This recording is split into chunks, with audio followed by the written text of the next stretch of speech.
Hello everyone, welcome back to the channel. Today, we're diving into a story that's shaking the heart of Russia, a wave of protests erupting across Moscow after a bold and unexpected offensive that has sent shockwaves through the Kremlin.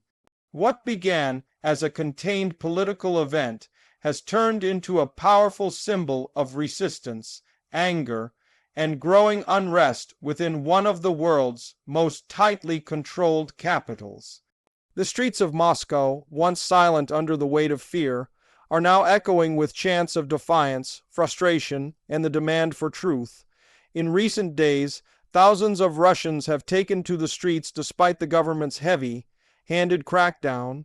These protests didn't emerge from nowhere. They are the result of months, even years, of growing tension, economic hardship, and disillusionment with the Kremlin's leadership.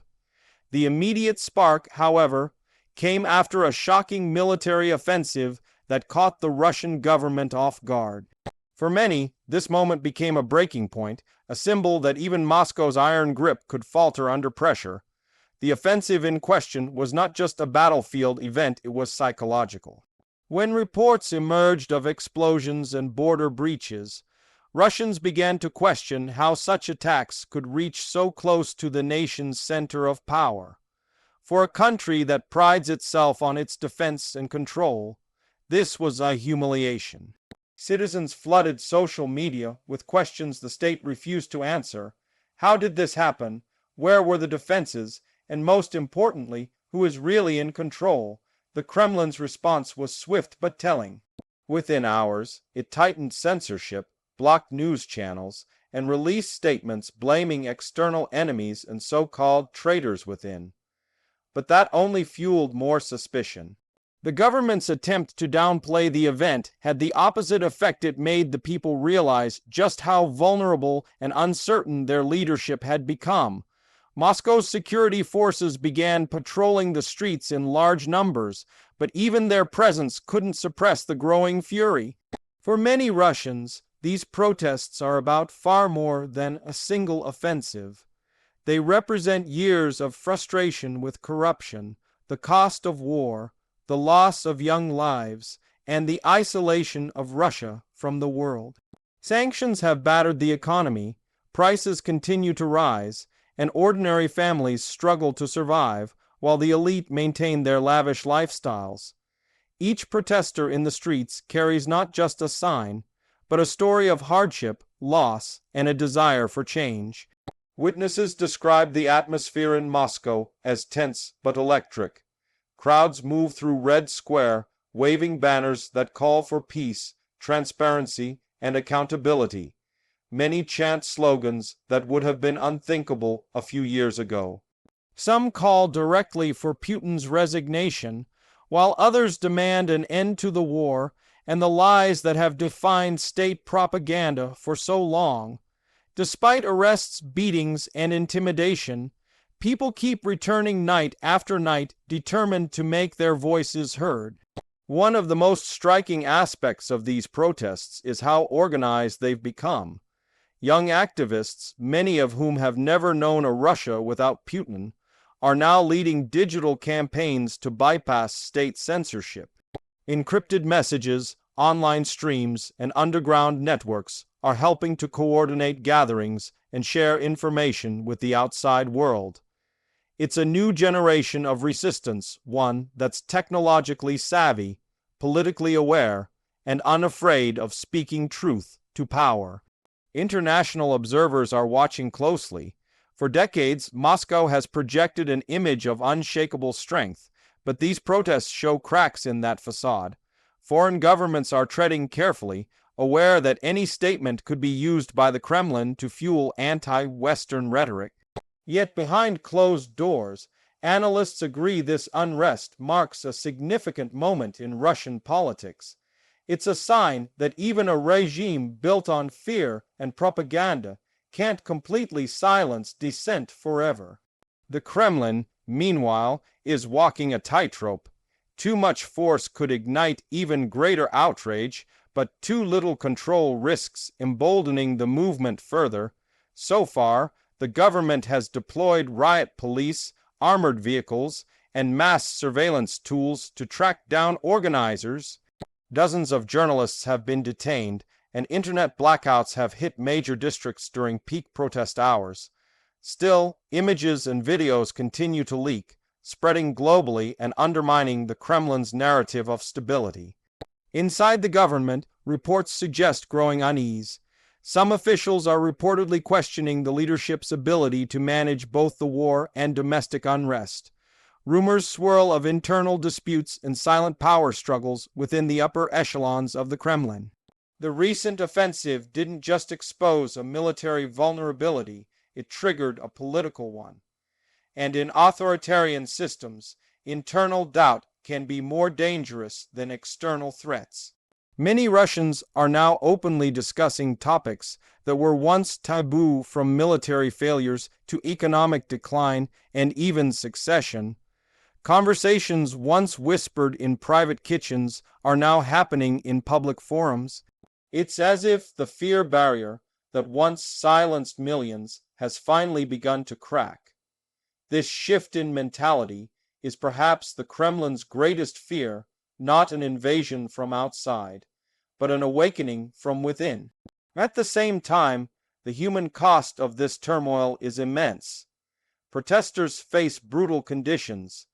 Videos show police dragging people into vans, streets covered with tear gas, and protesters holding up bloodied signs demanding freedom. Families of detainees gather outside police stations, demanding to know where their loved ones are. Each act of repression only deepens the anger. Each arrest becomes a rallying cry for more to join. The younger generation's role in this movement cannot be overstated. Many of them have grown up with the internet, exposed to global perspectives, and no longer buy into state propaganda. They see the contrast between Russia's official narrative and the reality of war, corruption, and isolation. They're educated, connected, and increasingly disillusioned with the promises of the old regime. To them, silence is no longer an option. Even older generations, long accustomed to fear and propaganda, are beginning to lose faith. Many pensioners who once supported the government for its stability now find themselves struggling to afford basic necessities. They see their grandchildren leaving the country or being sent to war. The illusion of security has shattered. What once felt like order now feels like oppression. Meanwhile, the Kremlin's propaganda machine is working overtime. State TV anchors repeat that the protests are foreign engineered, that the opposition is funded by Western spies, and that any dissent is a betrayal of Russia. But even those loyal to the government can sense the cracks. The old stories no longer carry the same power they once did. The people can see the contradictions: leaders living in luxury while citizens ration food, promises of victory while the front lines falter. The symbolism of these protests reaching Moscow is especially significant. For years, demonstrations in smaller cities could be ignored or crushed without much notice. But now the unrest has reached the Kremlin's doorstep. The heart of power is no longer insulated. Every chant in Red Square, every crowd in the capital, sends a message: the Russian people are no longer content to remain silent. The global response has been mixed. Western nations express cautious support for the right to peaceful protest, while avoiding direct interference. Human rights groups have condemned the mass arrests and suppression of free speech. In contrast, Russia's allies remain silent or echo the Kremlin's line about maintaining order. Yet, as footage of the protests continues to spread, international pressure is likely to grow.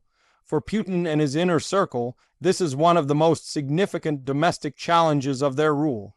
The combination of a military setback, economic decline, and public defiance forms a dangerous storm. The regime has survived crises before, but the difference now lies in the sheer visibility of dissent. Every smartphone, every live stream, every viral clip of a crowd chanting against the government chips away at the myth of invincibility. As the days go on, the question is no longer whether the protests will continue, but what they will lead to. Will they fade under repression, or evolve into something larger? Will the Kremlin double down on control or seek a way to relieve pressure through reform? History suggests that once a population loses its fear, the status quo becomes very difficult to restore. In the end, this moment in Moscow reflects a larger truth about power and control. No matter how strong an empire seems, it cannot completely silence the human desire for freedom and dignity. From the streets of Moscow to the farthest regions of Russia, people are realizing that change begins when silence ends. The offensive that shook the Kremlin may have been a military event, but its aftermath has become something far greater, a political awakening. What began as explosions on the border has ignited explosions in the hearts of ordinary citizens. The Kremlin, once thought unshakable, now faces a test unlike any before, a test of its legitimacy, its stability, and its grip on the nation's soul. As the protests grow, one thing is clear: Russia stands at a crossroads. The choices made in the coming weeks will shape not only its future, but also the world's perception of what happens when the people finally rise against the weight of fear. Whatever happens next, history will remember these days as the moment Moscow's streets came alive with the sound of courage, and that courage, raw, defiant, and unstoppable, may prove to be the most powerful weapon the Kremlin has ever faced.